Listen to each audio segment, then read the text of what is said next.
Hello guys and welcome back to my channel. It's the girl Choma Linda. If you're a returning subscriber, thank you for always coming back to this little channel. And if you're a new subscriber, thank you for clicking on this video. And we're going to review the movie Adolescence. I've been seeing the movie and I'm sure you too have been seeing the movie Adolescence up and down social media. So I decided to go see it. But initially when I saw the name Adolescence, I just assumed it was going to be all those high school movie or the secondary school movie about bullying, about mean girls, picking on the less popular kids in school. But then I started seeing review up and down about a 13-year-old being arrested for murder. Now, when I subscribe my DSTV, my cable, you always catch me watching true crime. You always catch me watching detective movies, FBI movies. So when I saw that being arrested, the 13-year-old being arrested for murder, I just had to see this movie. And then I got to see the movie. This movie, Adolescence, had just 4 episodes, 1 hour long. Each episode was like 58 or 50 minutes long.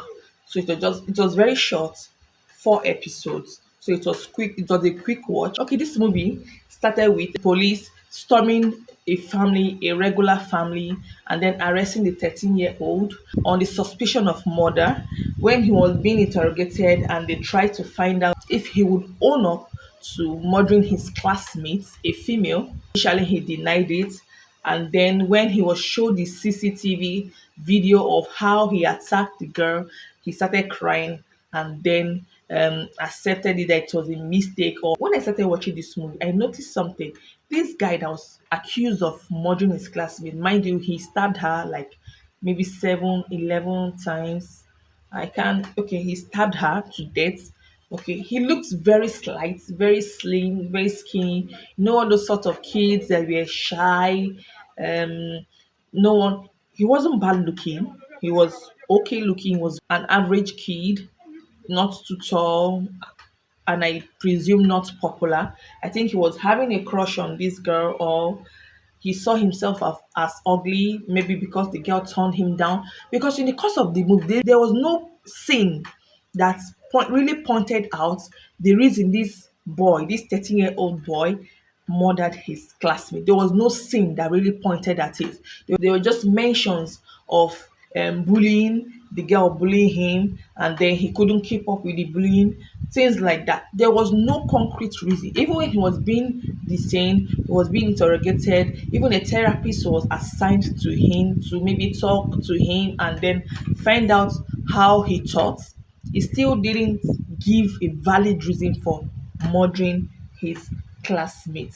That was one thing I found sort of confusing. If you're not used to watching movies like this, if you're not used to watching crime movies, you would find it a little bit confusing, because you would always you will ask yourself, why did this boy kill this girl? Why did this boy murder his classmate? There was nowhere, no scene that a concrete reason was given why he murdered his classmate.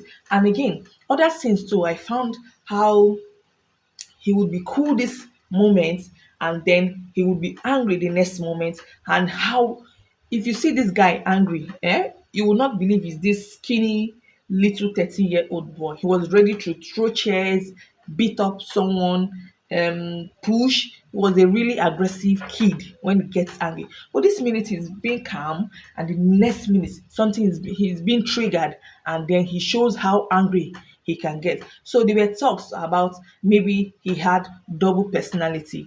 There are some people that have double personality. One personality might be gentle, might be an easygoing person, and then the second personality he has is aggressive, commits a crime that the first personality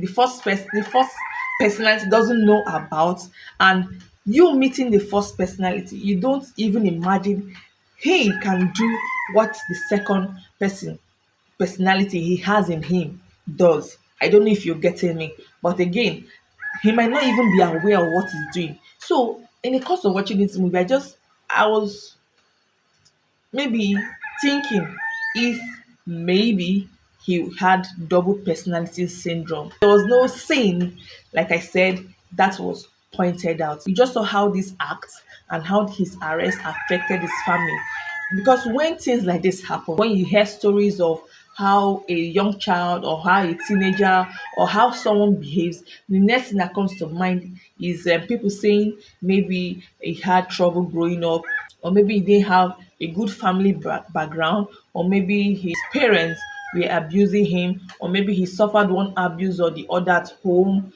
There was nothing like that, because they showed his family, they showed how his father was a homebody, was around. You could see him assisting his wife, you could see they had a regular and average family.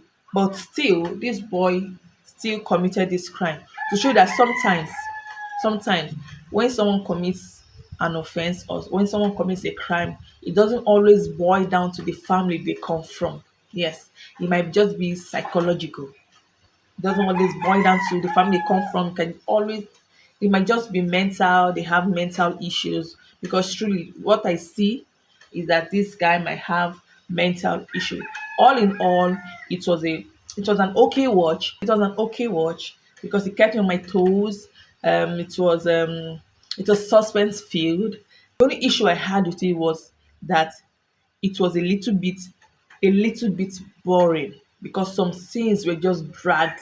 They just dragged on just for nothing. Like the scene where he was talking to the therapist, they were just going over boring questions. They were just dragging the scene. The only thing that made me rush to watch this movie was because I heard a 13-year-old was being arrested for murder, but there was no interesting story surrounding the murder, the cause of the murder, how it led to murder, how now. It was an okay watch. It was an okay watch. So I'll give it a 5/10. I'll give it a 5/10. And another thing again, I noticed that when movies are overhyped like this on social media, at the end of the day, you find it very disappointing. If you love crime movies, you can go watch it, but I still give it a 5/10. If you love movies like this, if you love watching reviews, if you just love what I do, please do not forget to subscribe and give me a thumbs up. Please leave me a comment below if you think it was overrated, or if you think it wasn't overhyped. Just leave me a comment below and let's chat. Let's start the conversation. Bye.